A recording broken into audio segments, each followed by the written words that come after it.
지난주 칼빈의 생애 첫 번째 시간에 이어서 오늘 두 번째 칼빈 특강을 하려고 합니다.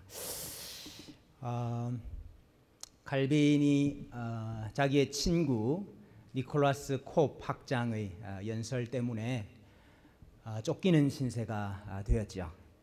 그래서 이 도시 저 도시로 많이 피신을 하는 여정 가운데 스트라스부르로 가야 되겠다 그렇게 마음을 먹고 가는 도중에 제네바에서 하룻밤을 묵게 되죠.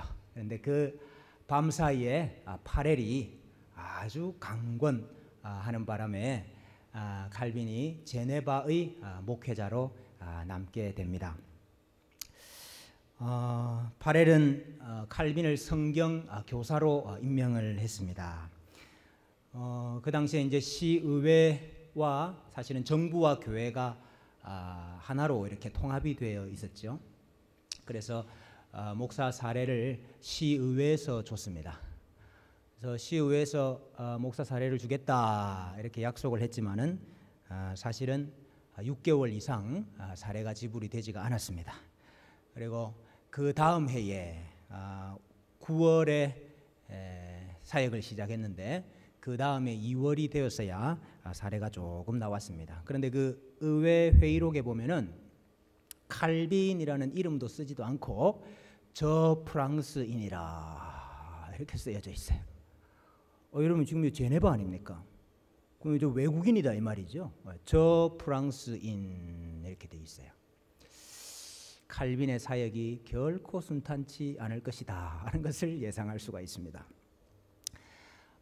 칼빈은 참 분노에 화가 나서 참 슬픔에 잠길 때가 많았습니다. 왠고하니까 사실 이 제네바 시민들이 사보이 공작과 싸워서 독립을 쟁취하기 위해서 그렇게 싸울 때는 얼마나 하나가 되고 또 한 마음이 되었습니까? 그런데 이제 그 외부로부터 오는 공격이 다 사라지니까 내부로부터 안일해지기 시작했습니다. 그래서 방탕한 삶을 사는 사람들이 많이 생겨났습니다. 술집은 언제나 만원이었고 많지 않은 사람들이 길거리를 비틀거리면서 돌아다니는 경우가 많았습니다. 도박장에도 사람들이 많았고 공공연하게 첩을 두고 또 매춘 행위를 일삼는 사람들도 많이 있었습니다. 사실은 공식적으로 제네바가 개혁신앙, 개혁교회를 받아들였기 때문에 공식적으로는 그들이 다 제네바 교회의 성도들입니다. 그런데 그 성도들이 그런 생활을 하더라 이 말이죠. 그래서 칼빈이 이것을 이렇게 해서는 안 되겠다 생각을 하고 제네바 신앙 고백서라 하는 것을 작성을 하게 됩니다. 그래서 이것을 시의회에서 승인을 받고 사람들이 다 각각 나와서 이 제네바 신앙 고백서에 내가 서약합니다. 이대로 따르기로 서약합니다. 이 서약을 다 받고 서기가 이름을 다 적었습니다. 이제 이렇게 하니까 나옵니까? 이렇게 하니까 이 불평의 소리가 점점 커지기 시작한 거예요. 아니 우리가 공작과 이렇게 싸웠던 것이 이 프랑스 사람들의 노예가 되기 위한 것이냐 이런 불만들이 이제 터져 나오기 시작했어요. 또 누가 저 프랑스 사람한테 우리의 지배권을 넘겨줬느냐 이런 불평들이 이제 나오기 시작했습니다. 그래서 이 방탕한 삶을 사는 이 방종주의자들은 이 프랑스 목사가 들어와 가지고 그 신앙 고백대로 살도록 우리를 강요한다 이렇게 생각을 했고 또 이제 소위 애국자들은 저 외국인이 왜 우리를 다스리려고 하느냐 이런 불만들이 많아지기 시작했습니다. 이 제네바 시는 25인으로 구성된 소의회와 200인으로 구성된 대의회 그리고 제네바 시민이 다 모이는 총회로 이제 이렇게 이루어져 있거든요. 정치를 하는데 이 칼빈이 4가지 제네바의 개혁의 청사진을 이렇게 만들어 가지고 소의회 승인을 받기 위해서 넘깁니다. 4가지였는데 그 하나는 혼인에 대한 법을 정리를 하자. 왜냐하면 그 당시까지 로마 교의 혼인을 그대로 따랐기 때문에 개혁 교회의 혼인을 어떻게 이해할 것이냐 하는 게 필요했죠. 그래서 혼인에 대한 법을 정하자 하는 것이고, 또 하나는 자녀 교육에 대해서 그래서 자녀들이 교리 문답을 배울 수 있도록 하자 해서 했고, 또 하나는 시편을 찬송하자. 수세기 동안 이 교회에서 성도들이 직접 찬송을 안 했죠. 그래서 우리가 시편을 곡조를 붙여가지고 교회에서 찬송을 하자. 어린 아이들을 먼저 열심히 연습을 시켜가지고 어린 아이들이 큰 소리로 부르면은 우리 성도들은 따라하고, 이렇게 해가지고 시편 찬송을 교회에 부르기를 시작했습니다. 요것은 쉽게 통과가 됐는데 의회에서 소의회에서 통과가 안 된 것이 하나가 있었습니다. 그게 뭔가 하니까 권징과 출교에 관한 것이었습니다. 칼빈은 성찬을 자주 시행해야 된다 이렇게 생각을 했어요. 그래서 한 달에 한 번씩 성찬을 시행합시다 그랬습니다. 그리고 성찬에 시행할 수 있는지 없는지를 이 사람이 성찬을 받을 수 있는 사람인지 없는 사람인지를 철저하게 따져보겠습니다. 워낙 방탕하게 사는 사람이 많았으니까. 그래서 부도덕한 삶을 사는 사람이나 방탕한 사람은 이 수찬을 정지하는, 성찬을 행하지 못하도록 하는 그 권리를 교회가 가져야 됩니다. 이렇게 생각했어요. 또 출교권도 교회가 가져야 됩니다. 이것을 올렸는데 이 시의회 의원들은 전혀 다른 생각을 가지고 있었죠. 야, 이거 우리 성 안에 무슨 새로운 교황이 생기는 거 아니냐 이렇게 생각을 했어요. 또 우리가 제네바의 이 어떤 정치 또 치리권을 우리가 가져야지, 왜 목회자가 그것을 가지느냐 이렇게 생각을 했습니다. 목회자들은 설교하고 가르치는 일만 해라. 이 일에 관여하지 말고 정치는 우리가 하겠다, 이런 생각을 가지고 있었습니다. 그래서 이게 굉장히 이제 논란이 되었죠.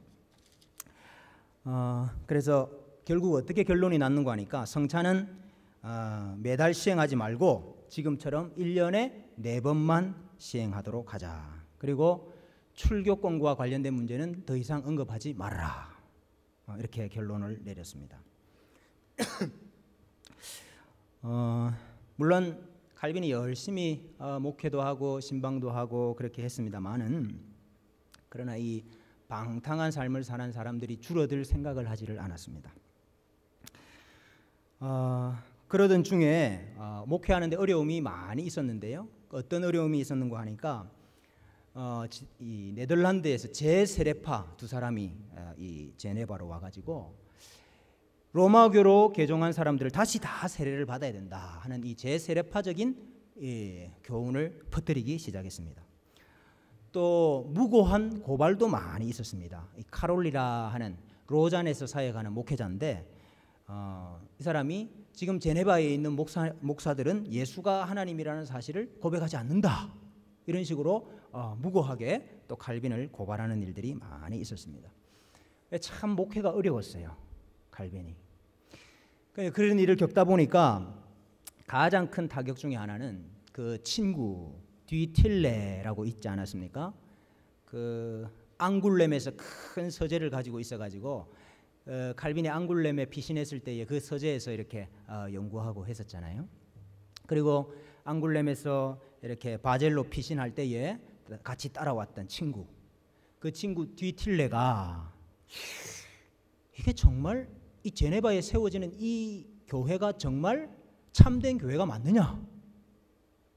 워낙 어려우니까 목회가 이게 정말 하나님께서 원하시는 참된 교회가 맞느냐? 이런 고민을 많이 하기 시작했습니다. 그래서 결국 이 디틸레가 몰래 스트라스부르스로 떠나가지고 로마 교회로 다시 돌아가 버렸습니다. 아주 안타까운 일이죠. 그래서 상황은 또 더 악화가 되어가지고 1538년 2월 선거에서 이 칼빈의 개혁안을 반대하는 행정장관 총 4명을 뽑는데 그 중에 3명이 칼빈을 반대하는 반대파가 장관이 되었습니다. 그리고 200인 대의회, 거기에도 칼빈을 찬성하는 쪽과 반대하는 쪽이 거의 비슷한 수가 되어 버렸어요. 그리고 칼빈을 옹호하던 시의원들을 다양한 구실을 들어가지고 의원 자리에서 쫓아냈습니다. 자, 그러던 무렵에 이 베른 칸톤 있었잖아요. 베른이 사실은 그 북부에서 제일 큰 개신교 칸톤이라 그랬잖아요. 이 베른에서 이 제네바 의회한테 베른이 따르는 특정 교회의 예식들을 따르라. 이런 요구를 해왔습니다. 무슨 예식인고 하니까 파렐은 이 제네바에서 로마교의 냄새가 나는 것들은 다 지웠거든요. 근데 이제 베른의 개혁교회는 다시 이 세례반을 사용을 해라. 로마 교회에 들어가다가 보면은 그 세례반이라는 게 있잖아요. 그거 교회에서 다시 사용을 해라. 그 다음에 성찬에서 그 로마 교회가 사용하는 뭡니까 얇은 무교병 있잖아요. 그거 다시 사용해라. 그다음 성탄절, 부활절, 승천일, 오순절 이거 다 다시 성일로 지켜라. 그래서 이제 베른은 사실은 두 가지 의도가 있었는데 하나는 스위스 개혁교회가 뭔가 통일이 되어야 되겠다 이런 생각도 가지고 있었고 또 제네바 교회를 뭔가 정치적으로 좀 자기의 영향력 아래 두어야 되겠다 이런 두 가지 생각이 있었습니다. 자, 그런데 문제는 그 베른의 요구에 대해서 200인 대의회가 이 파렐이나 칼빈에게 물어보지도 아니하고 그걸 승인하겠다 이렇게 한 거예요. 사실은 그것은 교회의 일인데 교회의 목회와 관련된 일인데 시의회가 의논하지도 아니하고 그렇게 받겠다 이렇게 한 거예요. 그래서 이제 제네바에서 사역하던 세 사람이 있었는데 한 사람은 파렐이고 칼빈이고 또 한 사람은 쿠롤이 누군가 하니까 그 마가리타 왕의 누이 있지 않습니까? 왕의 누이의 설교자 중에 한 사람이었죠. 맹인입니다. 앞이 보이지 않는 이 설교자가 설교단에 올라가 가지고 의회의 그 행동은 잘못된 것이다 이렇게 이제 비판을 한 거죠. 그러니까 의회가 당장에 나서 가지고 쿠롤 당신은 설교 못한다. 설교권을 박탈을 하고 근데 뭐 쿠롤이 그럴 수 있습니까? 또 설교를 했죠. 그랬더니 의회 군인들이 와가지고 쿠롤을 잡아가지고 감옥에 넣었어요. 그러니까 이 칼빈과 파렐이 이것을 항의하기 위해서 시의회를 찾아갔죠. 당신들이 이 주님의 종을 투옥하는 것은 옳지 않습니다. 또 이것은 교회의 예배와 관련된 일인데 교회와 상의하고 교회에서 결정을 해야지 이 일을 왜 당신들이 합니까? 따졌죠. 그랬더니 의회가 협상안을 냈어요. 쿠롤 목사의 목사직을 박탈하는 데 동의하면 우리가 베른의 그 요구를 수용하는 것을 연기하겠다. 이렇게 협상안을 냈어요. 칼빈과 파렐이 받아들일 수가 없죠. 나오는 길에 이 제네바시의 군중들이 등에서 욕을 하고 등 뒤에서 욕을 하고 주먹과 막대기를 휘두르고 밤이 되니까 그네들 집에 가가지고 문을 발로 차고 길거리에서 음란한 가요를 부르면서 성찬을 모욕하고 그것을 구경하는 사람들이 낄낄거리고 이런 일들이 일어나기 시작했습니다. 토요일 밤에 의회에서 전령이 왔습니다. 칼빈과 파렐에게. 만약에 당신들이 베른의 이 요구를 수용하지 않는다면은 당신들 부활절 날, 그 다음 날이 부활절 주일이었는데 부활절 주일 날 강단에 서지 못하게 하겠다 그런 거예요. 사람들이 그날 부활절 주일 날 일이 어떻게 될는가 하고 아주 교회에 가득가득 모였습니다. 칼빈은 성 피에르 교회, 성 베드로 교회에서 설교를 했고 파렐은 성 제르베 교회에서 설교를 했습니다. 다 같이 내용은 똑같았어요. 그토록 뻔뻔스러운 죄를 지은 사람이 어떻게 주님의 거룩한 상에서 빵과 포도주를 받을 수 있습니까? 어떻게 성찬을 이 이 싸움판에서 행할 수가 있습니까? 그리고 두 교회 다 성찬을 시행을 안 한 거예요. 오후 예배에 또다시 말씀을 전하기 위해서 올라갔는데 어떤 사람이 칼을 휘둘렀습니다. 그래서 칼빈의 친구들이 재빨리 칼빈을 둘러싸가지고 막았어요. 그날 밤에 이 의회의 행정장관들이 모였습니다. 그리고 월요일 날 200인 대의회도 모였습니다. 그래서 뭐라고 결정했는가?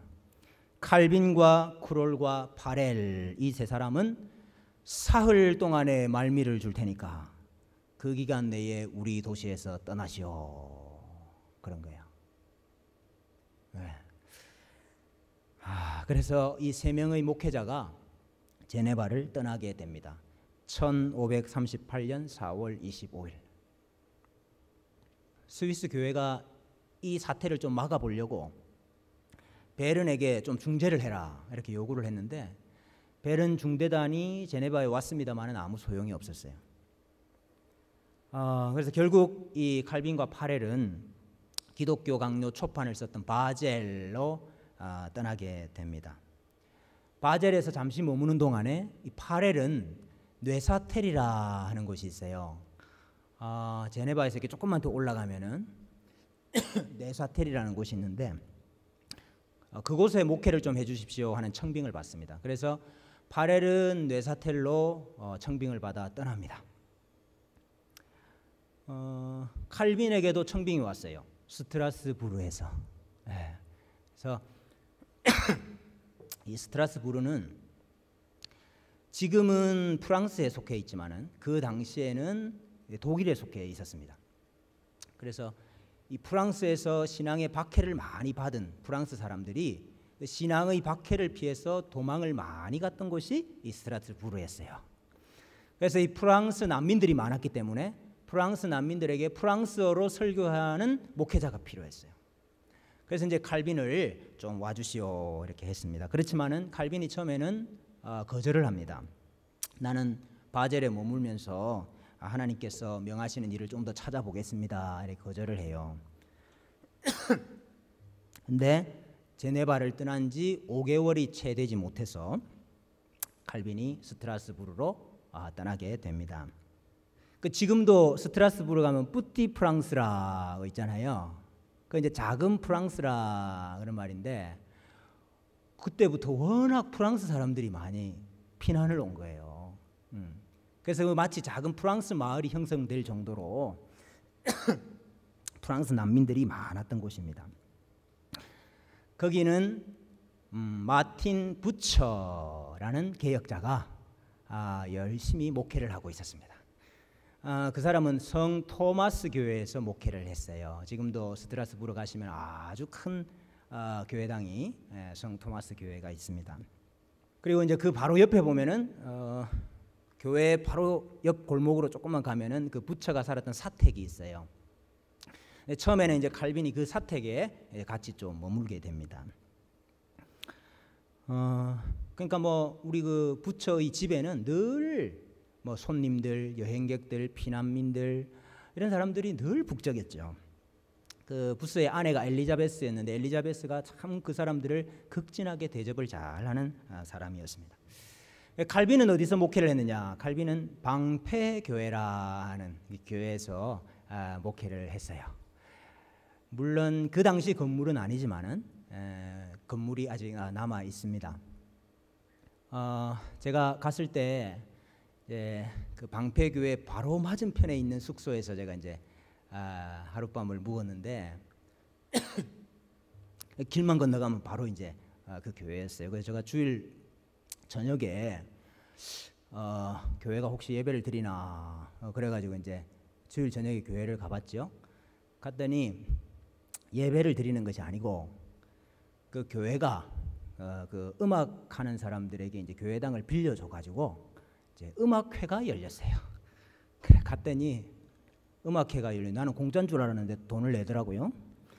그래 얼떨결에 돈 내고 저도 가서 음악회 참석을 하면서 이제 제가 뒤에서 사진을 한 장 찍어 왔는데 그 앞에 보면 이제 강단도 보이고 아직 뭐 남아는 있지만 줄 저녁에 예배를 드리는 게 아니고 음악회를 하더라고요.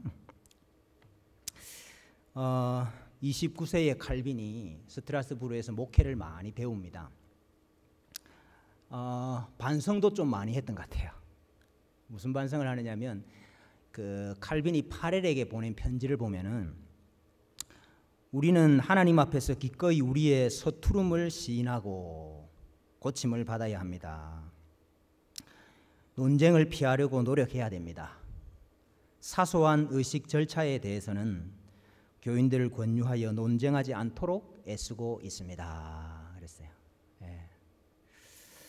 그래서 되도록이면 부딪히지 않고 또 논쟁하지 않고 목회를 하려고 칼빈이 많이 애를 썼습니다.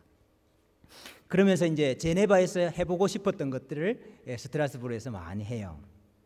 프랑스어로 된 시편 찬송가도 불렀어요. 그 페라라, 이탈리아 페라라에 한번 갔던 적이 있잖아요, 칼빈이. 그때 그 궁정에서 만났던 클레멍 마루라 하는 사람이 이 작곡을 많이 해줬습니다. 예, 그래서 18편의 시편 찬송가가 이렇게 또 출판이 됐어요. 그리고 스트라스부르 김나지움에서 성경 강해도 했고 기독교 강요 2번째 판도 출판을 하게 되었습니다. 그리고 로마서 강의 내용을 묶어가지고 칼빈의 첫 번째 주석을 냈어요. 칼빈의 첫 번째 주석이 어떤 주석입니까? 로마서 주석이었습니다. 로마서 주석. 로마서 주석, 이 주석이 아주 첫 작품이자 최고의 작품이라 이렇게 이 평가를 받고 있습니다. 또 예배에 대한 모범도 만들고 또 성찬에 대한 소논문도 작성을 하고 이렇게 아주 활발하게 이렇게 사역을 했습니다. 그리고 그 당시에 이제 그 스트라스부르의 시민이 되려 그러면 시민권을 얻으려 그러면은 조합에 가입이 되어 있어야 돼요. 길드라 하는 조합에. 그래 이 칼빈이 재봉틀 조합에 가입이 돼요. 그래서 칼빈이 재봉틀을 진짜 다룰 수 있었는지 없었는지는 알 수는 없지만은 어쨌든 그 길드에 가입해 가지고 시민권을 받습니다. 칼빈이 살았던 사택도 아직도 이렇게 보존이 되는데 그 방패교회 바로 옆에 있어요. 사실 굉장히 어렵게 살았습니다. 스트라스부르에서 한 달에 1플로린을 받았는데 1플로린이 뭐냐면 당시에 통용되던 금화입니다. 화폐 단위인데 일주일에 1플로린. 굉장히 가난했어요. 그래서 그 책을 찍어냈는데 인쇄업자한테 빚을 지고 살았어요. 지금은 형편이 너무 어려워서 내 수중에 1페니도 없습니다. 이렇게 편지도 썼고요. 칼빈과 파렐이 바젤에 머물 때에 여관에서 이렇게 숙소에서 지냈는데 돈이 없으니까 그 여관비를 못 내고 온 거예요. 그래 이제 청구서가 날라왔어요. 바젤에서부터 저 스트라스부르까지 이제 여관비 내세요 하면서 플러스 해가지고 포도주 값도 내세요 이래 돼 있어. 분명히 이 포도주는 선물 받은 거였는데 포도주 값도 내라 이렇게 왔어요. 그래서 이제 칼빈하고 파렐이 같이 머물렀잖아요. 그래서 그 파렐한테 편지를 써요. 포도주 일로 입씨름을 하고 싶지 않았습니다. 그래서 목사님께서 7주 2일을 있었고 제가 2달 12일을 머물렀으니까 우리 여관비를 나눕시다. 제가 금화 5크라운 내겠습니다. 목사님이 4크라운 내세요. 제가 목사님께 1크라운 반 빚을 졌는데 최대한 빨리 갚겠습니다. 지금 저는 바젤에서 바젤 돈으로 20셀링밖에 없습니다. 이렇게 편지를 썼어요. 그러니까 참 이 칼빈이 스트라스부르에서 동전 세면서 살았습니다. 네. 그 로마 교회로 갔던 친구 뒤틸레 있잖아요. 뒤틸레가 한 번에 또 편지가 와요. 얼마나 어렵게 사냐. 내가 좀 도와주겠다. 그까지 하면 좋았는데 넌지시 로마 교회로 돌아오면 더 좋겠다. 이런 걸 쓰는 거예요. 그래서 그걸 거절하기도 했어요. 뭐 사기도 당하기도 하고요. 아주. 이제 그러는 와중에 칼빈의 결혼에 대한 이야기들이 이제 많이 이제 여기저기서 이제 나왔습니다. 누가 어느 부유한 그 처녀를 한 명 청거를 해줬어요. 근데 이제 자기가 보니까 이 사람이 프랑스어를 몰라. 프랑스어를. 그리고 그 집안이 좀 너무 독특해. 너무 관심이 많아. 그래가지고 당신 프랑스어 배우려고 하면은 내가 결혼하겠다. 그런데 별로 의지가 없었던 모양이죠. 헤어지고 또 다른 사람하고 한 명 하려고 했다가 또 안 되고 파렐에게 이런 편지를 썼어요. 나는 외모에 반하는 사람이 아닙니다. 정숙하고 지나치게 까다롭거나 괴팍하지 않고 검소하고 인내심이 많고 제 건강에 관심을 가져주는 여인이면 좋겠습니다. 그랬어요. 까다로워요. 이제 그러던 와중에 이 피난민으로 온 성도 한 명을 만납니다. 원래는 이 남편이 있었는데 남편이 제세례파였는데 칼빈의 설교를 듣고 회심을 해요. 근데 이분이 역병이 걸려가지고 전염병이 걸려서 죽어버렸어요. 그 아내가 이 두 아이가 딸린 아내가 있었어요. 과부가 된 거죠. 그 과부하고 칼빈하고 이렇게 칼빈이 마음에 들었던 모양이에요. 그 이름이 누군가 하니까 이들레트 드 뷰흐라는 여인입니다. 그래서 결혼을 해요. 1540년 8월에 파렐의 주례로 스트라스부르에서 결혼을 합니다. 아내가 진짜로 칼빈을 잘 챙겼습니다. 그리고 피난민들 돌보는 일도 잘했고 또 하숙집에서 하숙생도 잘 치르고 오고 가는 손님들 학생들 아주 접대하느라고 고생을 많이 했습니다. 그러니까 행복하기는 행복했는데 워낙 약했어요. 칼빈도 약하고 이 부인도 약하고 그래서 병치레를 참 많이 했습니다. 그러던 중에 제네바 이 행정장관과 또 의회에서 편지가 한 통 옵니다. 그 편지의 요지가 무엇인가 하니까 소의회, 대의회, 총회의 입장은 당신이 우리에게로 자리를 옮겨서 이전의 직분을 다시 수행해 주시기를 간청합니다. 이렇게 편지가 왔어요. 제네바에서. 제네바 교회가 어려웠던 모양이죠. 칼빈을 내쫓고 그래서 다시 좀 와달라 이 편지를 보낸 거예요. 칼빈이 이 편지를 받고 울었다고 되어 있습니다. 칼빈이 제네바에서 추방당한 지 1년도 채 안 된 시점이었습니다. 근데 스트라스부르의 교인들은 성도들은 절대로 가면 안 됩니다. 그러고 또 제네바는 아주 다양한 사람들 동원할 수 있는 모든 사람들을 동원해 가지고 어쨌든 칼빈을 좀 모셔오려고 여기저기 노력을 하고 있었습니다. 그때 이 칼빈이 파렐에게 쓴 편지를 보면은요. 하루에 1000번도 넘게 죽음의 고통을 겪는 그 십자가를 지느니 제네바 가면은 그렇다 그 말입니다. 하루에 1000번도 넘게 십자가 져야 된다 이 말이에요. 차라리 100번 죽는 것이 낫겠습니다. 저를 그리로 데려가려는 사람들의 계획을 막아주십시오. 이렇게 편지를 써요. 바렐한테. 칼빈은 갈 마음이 조금도 없었습니다. 그리고 이제 이 제네바에서 취리 목사들을 동원해가지고 칼빈 좀 설득해달라 그랬거든요. 취리 목사들한테도 칼빈이 편지를 써요. 제 생각 같아서는 그리로 돌아가느니 차라리 저 바다 너머로 바다 너머 어디로 가는 게 더 낫겠습니다. 이렇게 편지를 써요. 절대로 나는 제네바는 다시 안 간다. 그랬습니다. 그러다가 1540년 10월에 파렐에게 편지를 쓰는데 이때 칼빈의 마음이 조금 달라진 것을 느낄 수가 있습니다. 저는 이 문제에서 제 자신의 주인이 제가 아님을 기억하며 제 심장을 희생 제물로 주님께 바칩니다. 하나님께 순종하기 위해서 사슬에 묶인 저의 영혼을 다 드립니다. 이렇게 편지를 썼어요. 여러분 우리가 잘 아는 그 칼빈 로고 있지 않습니까? 그 손에다가 심장 하트 담아가지고 이렇게 있는 그 칼빈의 로고. 사실은 이 칼빈의 고백에서 나온 거예요. 나는 정말로 제네바로 돌아가기 싫고 그곳에 가면 매일마다 십자가를 져야 되는데 그러나 나의 심장을 주님께 희생 제물로 올려드립니다. 나의 영혼이 주님의 사슬에 매여 있기 때문에 나의 주인이 내가 아닙니다 하는 이 고백을 하게 됩니다.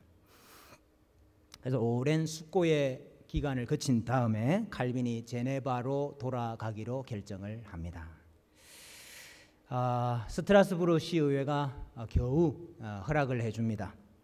그렇지만 시민권은 계속해서 유지시켜 주겠다 그래요.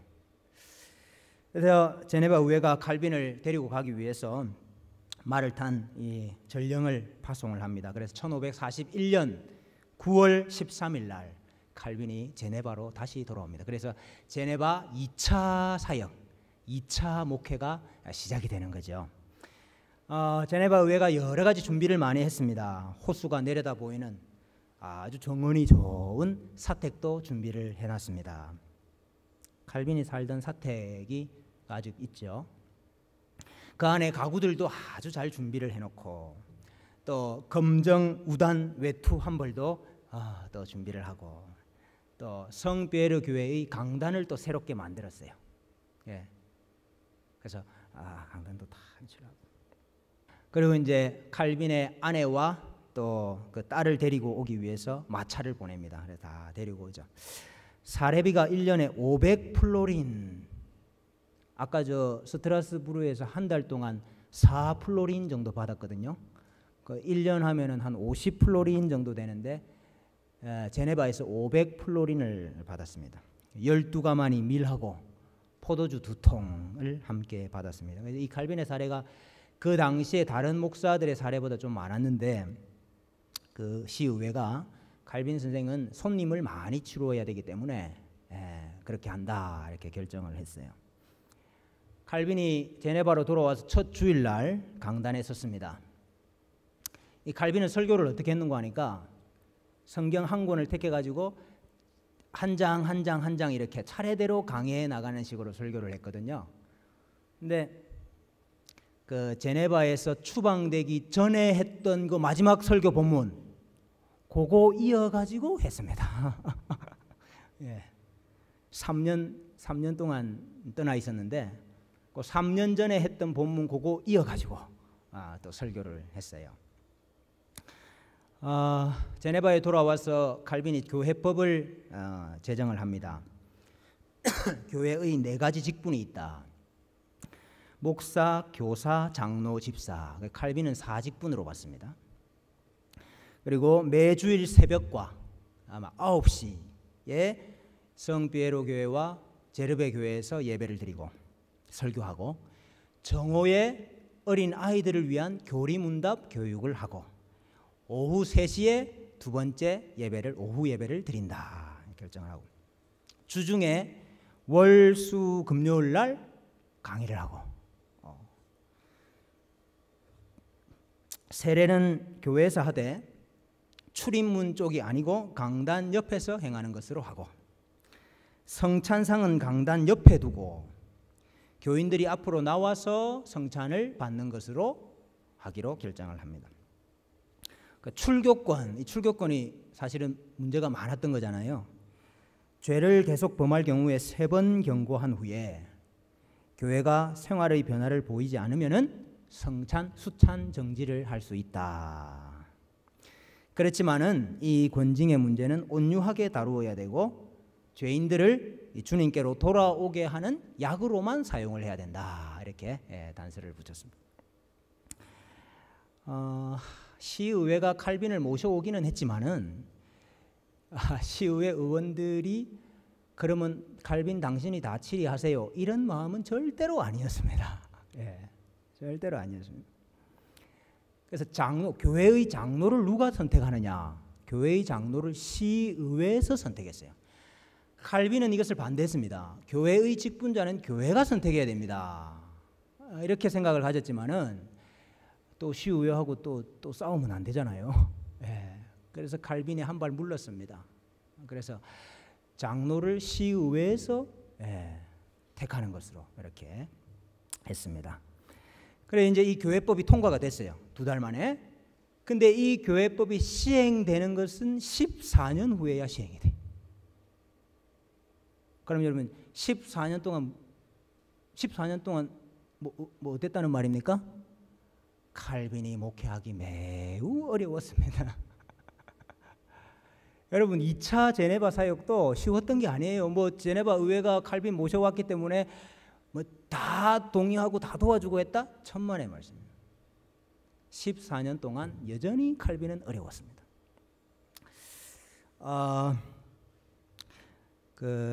칼빈이 목회하는데 어려움이 많았는데요. 첫째는 전염병. 그 당시에 역병이 유행했잖아요. 전염병이 아주 심했습니다. 그래서 그 스트라스부르의 부처의 아내였던 엘리자베스도 죽었고, 자녀가 6명 있었는데 그 중에 4명이 전염병으로 죽어요. 네. 이 칼빈의 아내가 전염병이 도는 가운데 임신을 하고 출산을 했어요. 근데 미숙아를 낳았어요. 그래서 이제 이름은 이 자크라 이렇게 이름은 지었는데, 얘가 태어나가지고 2주 정도 시름시름 앓다가 죽습니다. 이제 유아세례는 베풀었죠. 유아세례는 베풀었지만은 2주 만에 죽었어요. 아들이 죽고 난 다음에 3년 지나고 난 다음에 딸이 태어났습니다. 근데 딸도 죽었어요. 네, 아들도 죽고 딸도 죽었어요, 칼빈. 그래서 이제 훗날 칼빈의 대적자들이 칼빈에게는 자식이 없다, 이걸 가지고 또 막 이렇게 조롱을 했거든요. 그때 칼빈이 이런 말을 합니다. 하나님께서는 나에게 아들을 주셨다가 다시 데리고 가셨습니다. 그렇지만은 지금 나에게는 자녀가 무수히 많습니다. 그랬어요. 자녀가 누굽니까? 칼빈이 목회하던 그 성도들이 다 자녀들 아닙니까? 영적인 자녀들이. 나에게는 자식이 많습니다. 이렇게 변호하기도 했어요. 또 문제가 있었는데 이 칼빈의 건강이 문제였습니다. 건강이. 칼빈은 걸어다니는 종합병원이라 하는 별명이 있을 만큼 질병이 많았어요. 칼빈의 일과가요, 새벽 5시에 기상을 했는데 주일날 2차례 설교하죠. 월수 금요일날 강의하고 매주 목요일날 7위회 회의를 주재를 하고, 7위회가 모였을 때 목사 장로들을 앉혀놓고 또 성경 공부하고, 병자들 제수들 신방하는 거. 그 다음에 또 칼빈은 늘 편지를 썼어요. 편지를 아주 많이 썼어요. 그래서 칼빈의 집이 마치 그 제네바의 우체국 같았어요. 얼마나 쓰고 답장 오고 하는 들락날락 했는지. 결혼식도 주례해야 되지요. 장례식도 해야 되지요. 책 써야 되지요. 논문도 써야 되죠. 손님 접대해야 되죠. 그래서 사실은 건강한 사람도 이 일을 감당하기 어려운 그 정도였죠.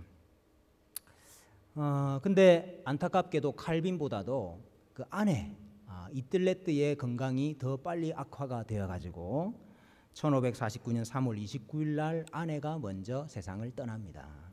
칼빈이 아주 추스릴 수 없을 만큼 슬퍼합니다. 그러나 이제 아내가 죽고 난 다음에 한 달 뒤에 이 데오도르 베자라 하는 청년이 제네바에 오지요. 이 베자 생각나십니까? 그 부르주에서 공부할 때, 볼마르 교수 밑에서 공부할 때 그 볼마르 집에서 개인 교습하던 학생이었죠. 이 데오도르 베자가 제네바로 옵니다. 그래서 칼빈을 만나고 로잔 대학의 그리스 교수를 해주십시오. 그래서 베자가 거기 갔다가 다시 제네바로 돌아옵니다. 그래서 나중에 이 칼빈이 이 베자를 제네바 대학의 학장으로 세웁니다. 그리고 칼빈이 죽고 난 다음에 이 교회를 베자가 맡아서 목회를 해요. 그러니까 칼빈의 후계자가 되는 거죠. 베자. 1541년부터 55년까지 14년간, 아까 말씀드린 그 14년간 아주 어려운 기간이었습니다. 그 어려움은 가장 큰 것은 시의회와의 관계였어요. 시의회와의 관계. 여전히 대적자들이 많았고 칼빈을 방해하는 사람들이 많았고 논쟁하려고 하는 사람들이 많았습니다. 헛소문들을 많이 퍼뜨렸어요, 이 사람들이. 그래서 이 칼빈의 고향 누아용 있지 않습니까? 그 누아용에서는 대성당 참사위원들이 헛소문을 듣고 칼빈이 죽었다, 칼빈이 죽었다 그 소식을 듣고 칼빈의 죽음을 축하하는 공연을 거행하기도 했어요. 그래 축하 공연 다 거행하고 칼빈 집터에 가서 집터를 불태웠어요. 그만큼 칼빈을 공격하는 사람들이 많았습니다. 프랑스 리옹에서는 칼빈이 죽었다는 소식이 10번이나 돌았습니다. 또 칼빈의 대적자들이 어떤 소문을 내느냐, 칼빈이 거금을 들여가지고 땅을 샀다, 이런 또 소문을 퍼뜨려요. 사실 그 칼빈이 사례비를 많이 받았지만은 그 사례비가 늘 부족했습니다. 왠고하니까 그 피난민들이 많았고 전염병에 걸려가지고 치료하는 사람들이 많았잖아요. 그 사람들 돌아보는 일에 칼빈이 매우 애를 많이 썼기 때문에 그래요. 그래서 오히려 칼빈이 빚을 지는 경우가 많이 있었습니다. 칼빈이 마지막 죽을 때 전 재산이 $225였다는데 생애 마지막 그 석 달 동안은 또 칼빈이 사례비를 받지 않아요. 일을 안 했는데 어떻게 사례비를 받느냐. 그래가지고 사실은 굉장히 어렵게 살았는데 칼빈은 부자다, 칼빈이 거금을 들여가지고 집도 사고 토지도 샀다, 이런 소문들도 많이 퍼뜨렸어요, 대적자들이. 그 중에서도 이제 유명한 칼빈의 대적자들이 많은데 다 살펴볼 수는 없고, 카스텔리오라 하는 사람이 있습니다. 이 사람은 원래 제네바의 교장으로 칼빈이 앉혔던 사람인데요. 이 사람이 이제 신약 성경을 번역을 했어요. 근데 이제 이거 좀 추천을 해 주십시오, 칼빈한테 가지고 왔는데 칼빈이 보니까 너무 이 번역이 서툴고 엉망인 거예요. 또 뭐 칼빈이 시간이 없으니까 이 추천서를 제대로 안 써준 거죠. 그리고 그때부터 이제 카스텔리오가 아주 이제 화가 나기 시작했습니다. 근데 이 사람은 또 신학적으로 좀 문제가 있어요. 예를 들어 아가서 같은 경우에는 이거는 성경에 영감받은 책이 아니고 이건 솔로몬의 어떤 개인 연애사다, 이렇게 또 생각을 했어요. 또 선택 교리도 받아들이지 않았습니다, 칼빈에. 문제가 많죠. 그래서 나중에 이 카스텔리오가 제네바의 목사 안수를 받기를 원했습니다. 그때 칼빈이 NO 했어요. 목사 주면 안 된다. 그러니까 이 사람이 앙심을 품고 그때부터 아주 극렬한 칼빈의 대적자가 돼요. 여러분 그 나중에 세르베투스라 하는 사람이 이단으로 몰려가지고 화형을 당하는데, 그 화형 당하는 일이 사실은 칼빈하고는 그렇게 크게 연관이 있는 일은 아닙니다. 근데 그 일이 마치 칼빈이 한 일이고 아주 칼빈이 악의적으로 그 사람을 화형시켰다, 이런 식으로 책을 썼어요. 그 책 쓴 사람이 이 카스텔리오입니다. 결국에 계속 분위기가 안 좋게 가다가 결국에는 1549년 봄에 이 방종주의자들이 의회에 더 많이 들어오게 됐어요, 의원으로. 그리고 칼빈을 반대했던 3인방이 있는데 그 3인방 중에 한 사람이 수석 행정장관이 돼요. 그러니까 이제 또 굉장히 이제 칼빈의 목회가 어려워지는 거죠. 그리고 또 공공연하게 이제 또 분위기가 마치 그 옛날에 칼빈이 제네바에서 쫓겨났을 때 그런 분위기가 형성이 됐어요. 칼빈이 거리를 가고 있으면 칼빈을 애워싸 가지고 모욕을 하기도 하고, 다리를 건너고 있는데 밀쳐가지고 다리 밑에 떨어뜨리기도 하고, 자기 집 개를 부르는데 칼빈 이리 와, 이렇게 하고.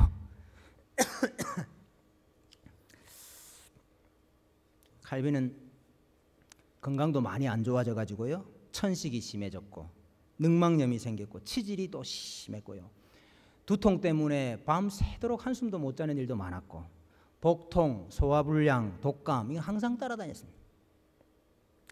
그러다가 또 결정적으로 세르베투스의 또 일이 생기는 거예요. 이 세르베투스는 사실은 로마 교회에서 이미 이단으로 낙인이 찍혀가지고 화형을 시켜야 되는데 그 화형 당하기 전에 감옥에서 탈출을 했어요.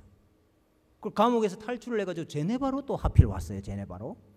그래가지고 제네바에서, 사실 지금 제네바가 이 칼빈이 목회하기도 힘든데 이 세르베투스라는 사람이 와가지고 이 제네바 교회의 물을 너무나 흐리는 거예요. 이 세르베투스는 삼위 하나님을 부정했거든요. 만약에 하나님이 삼위로 계시면 그거는 머리가 3개 달린 괴물이다, 그렇게 여겼어요. 예수님이 하나님의 아들이라는 걸 인정 안 하고 성령 하나님도 인정 안 하고 삼위일체를 부정했던 사람이에요. 인간이 죄 없이 태어난다. 유아 세례도 부정했고,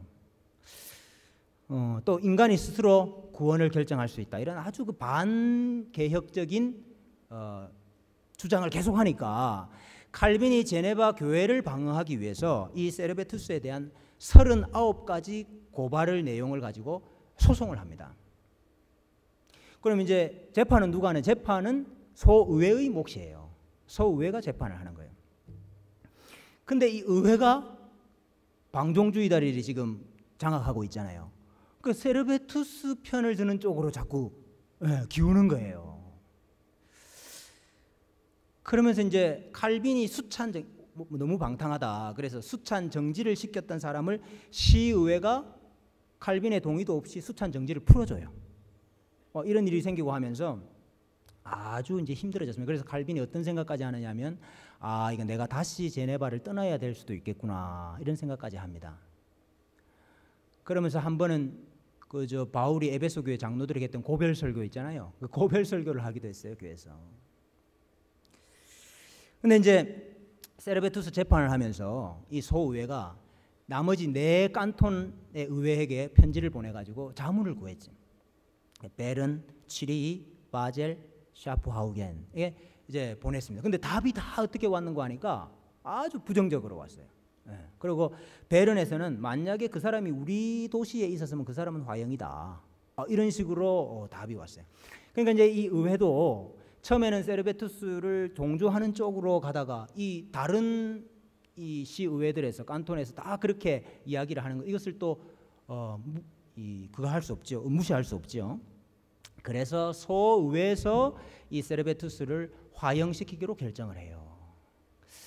참 지금 우리가 생각하면은 아무리 이단이라도, 교리가 다른 이단이라도 어떻게 화형을 시키느냐, 그렇게 당연히 생각할 수 있죠. 그렇지만 그 당시에는 정말 화형의 시대였습니다.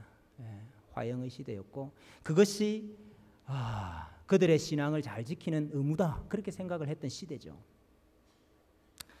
그래서 이제 화형을 시켰는데, 화형을 시킨다 하는 그 판결을 듣자마자 칼빈이 참수형으로 바꿔달라, 이렇게 의회에게 요청을 해요.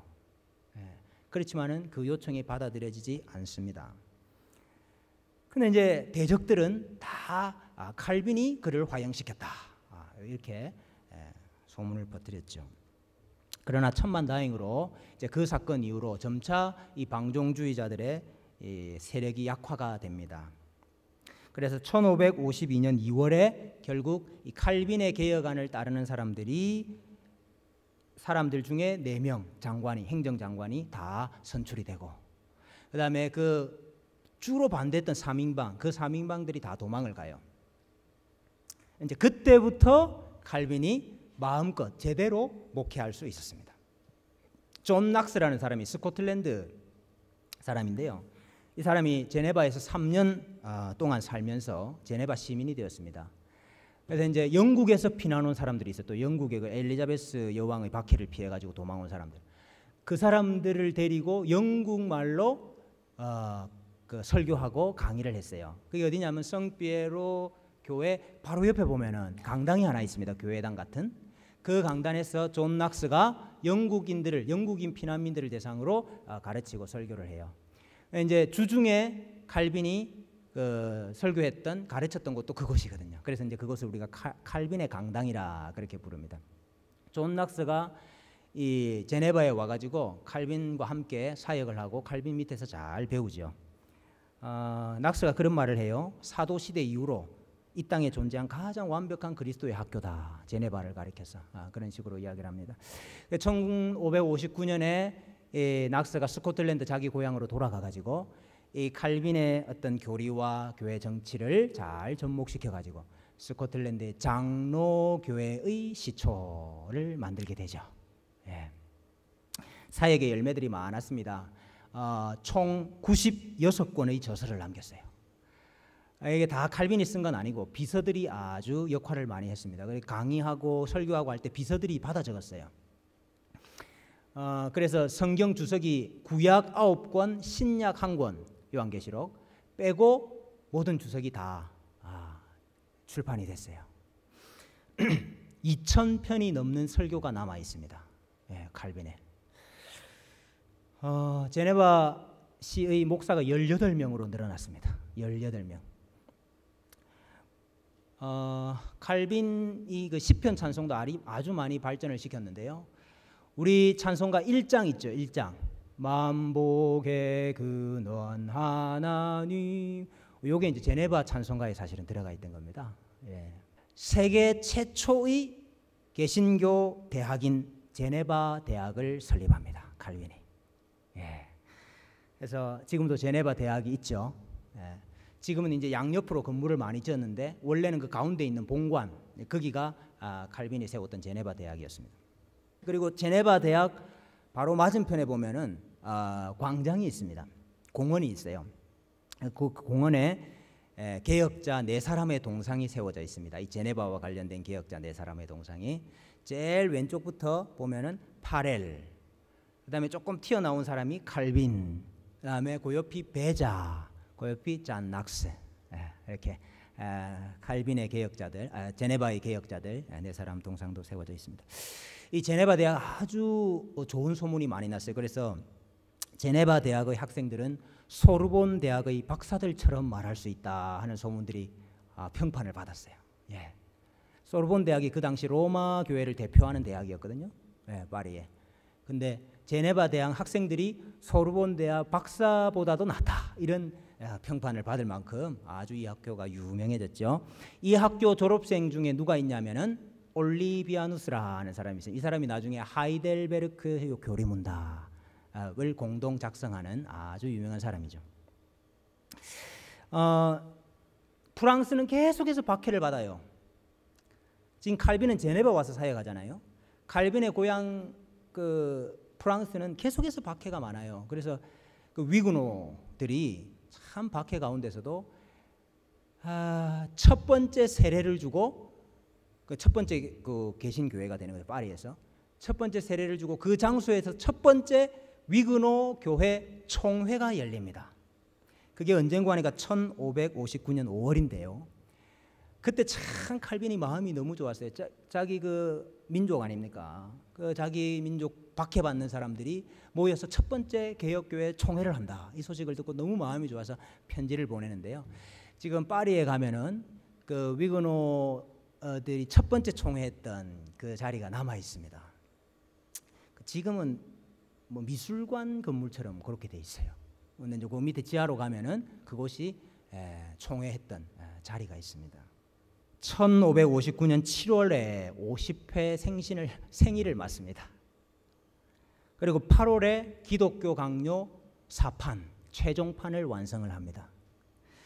12월 성탄절 날 제네바 의회에서 제네바 시민이 돼 주십시오 이렇게 요청을 했어요. 그 전까지는 제네바 시민도 아니었습니다. 칼빈이. 제네바 시민이 돼 주십시오. 그 말을 듣고 아주 칼빈이 기뻐합니다. 근데 12월 성탄절 날 격렬한 기침 발작과 각혈이 있습니다. 이게 이제 중증 결핵인데요. 그 당시에 이게 결핵인 줄 모르고 동맥이 터졌다 이렇게 진단을 하기도 했다고 합니다. 1564년 2월 6일 날 주일이었는데 설교하러 올라갔던 칼빈이 입 안에 피가 너무 많이 고여가지고 설교를 다 하지 못하고 내려오게 됩니다. 그리고 내가 오래 가지 못하겠구나 생각을 하고 그 소의회를 찾아가서 칼빈이 인사를 합니다. 마지막 인사를 합니다. 그리고 4월 2일 부활절 주일날 칼빈이 자신이 사역하던 성 비에르 교회에 참석해서 배자로부터 성찬을 받고 마지막 예배를 드립니다. 그리고 4월 30일 날 또다시 한번 소의회 의원들과 고별 인사를 하고요. 참 평생의 친구이자 동력자 이거 선배였던 파렐에게 편지를 씁니다. 이곳까지 오지 마십시오. 파렐은 네사텔에 있잖아요. 저는 이미 숨쉬기 어렵고 매 시간 이것이 마지막 숨이라고 생각을 합니다. 그리스도를 위해 살다가 죽었으니 이것으로 충분합니다. 이렇게 편지를 했는데 파렐이 그 편지를 받고 찾아오죠. 찾아와서 마지막으로 파렐과 칼빈이 인사를 합니다. 그때 나이가 파렐이 75세였는데요. 네사텔로 돌아가서 그 다음 해에 1년 뒤에 파렐도 세상을 떠납니다. 그 파렐이 평생 독신으로 살았거든요. 칼빈 주례는 했는데 독신이었어요. 근데 69세 때 네사텔로 도망온 한 처녀하고 결혼을 해가지고 아들을 낳았어요. 야, 복음만 열정적으로 전한 게 아니고 진짜 삶도 열정적으로 살았던 분 같아요. 그래서 네사텔에서 목회를 잘 하다가 1565년 5월에 죽습니다. 그래서 네사텔에 가면 지금도 그 파렐이 사역했던 교회와 그 앞에 파렐의 동상이 세워져 있어요. 칼빈은 1564년 5월 27일 토요일 저녁 8시에서 9시 사이에 천국으로 갑니다. 유언에 내 몸은 부활을 기다릴 수 있도록 보통 방식으로 묻어달라 이렇게 했지만 뭐 묘비를 세우거나 비석을 세우거나 그런 거 하지 말아라 그래요.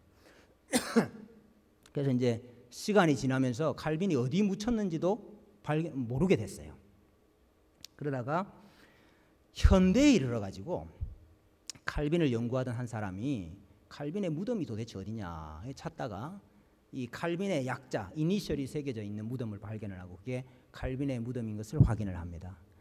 그래서 이제 칼빈의 무덤이 있다 그러니까 이제 사람들이 많이 찾아오는 거예요. 그래가지고 미셸 로세티라 하는 제네바 시의원이 1999년에 이와 같은 조그만 이렇게 칼빈의 무덤을 단장을 했습니다. 그래서 지금도 제네바에 가시면은 칼빈의 무덤을 찾을 수가 있습니다. 결코 쉽지 않은 신앙의 여정을 살았던 선배입니다. 자신을 위해서는 절대로 제네바 목회 하기 싫었던 사람이지만은 그의 심장을 주님께 바칩니다 하는 그러한 마음으로 감당했던 분이죠. 오늘 우리가 그 바울의 고백을 함께 읽었는데 나는 사실은 그리스도 안에서 살아도 좋고 죽어도 좋다. 내가 그리스도 안에 있기 때문에 이제는 나는 차라리 이 육신을 떠나서 그리스도와 함께 사는 것, 천국 가는 것이 훨씬 나한테 더 좋은 일이다. 그러나 내가 이 땅에 사는 것이 누구를 위해서 유익하리라? 너희를 위해서 유익하리라. 교회를 위해서 더 유익하리라. 여러분, 우리가 왜 삽니까?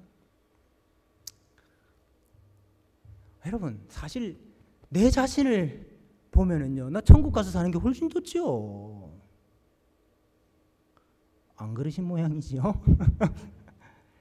그렇지만 하나님께서 나를 이 땅에 더 남겨두신 것은 주님의 몸된 교회와 성도들을 위하여, 너희를 위하여 유익하게 해야 될 일이 있기 때문에, 남아있기 때문에 나를 남겨두신 것이 아니냐. 바울이 이렇게 고백하는데 칼빈이 참으로 그와 같은 마음으로 목회하고 살았다. 그런 생각이 듭니다. 제네바시의 이 표가 뭐냐면은 어둠 뒤에 빛, 이겁니다. 어둠 뒤에 빛. 정말 그런 것 같아요. 칼빈의 생애가 딱 그렇습니다. 십자가 후에 부활이 있고 가시 면류관 뒤에 영광의 면류관이 있고 칠흑 같은 밤을 지나고 난 다음에 새벽이 오는 것이고 고생과 수고가 다 끝난 뒤에 우리에게 영원한 쉼과 안식이 있을 것입니다. 오늘 우리 2주에 걸쳐서 칼빈의 생애를 간단하게 살펴보았는데 우리 신앙의 선배 칼빈을 통해서 우리가 당하는 이 모든 고난 또 이길 수 있는 위로와 소망을 받으시고 우리도 칼빈처럼 우리의 심장을 주께 드리는 마음으로 교회와 성도들을 위해 살아가시는 우리 성도님들 되시기를 주님의 이름으로 소원합니다. 기도하겠습니다.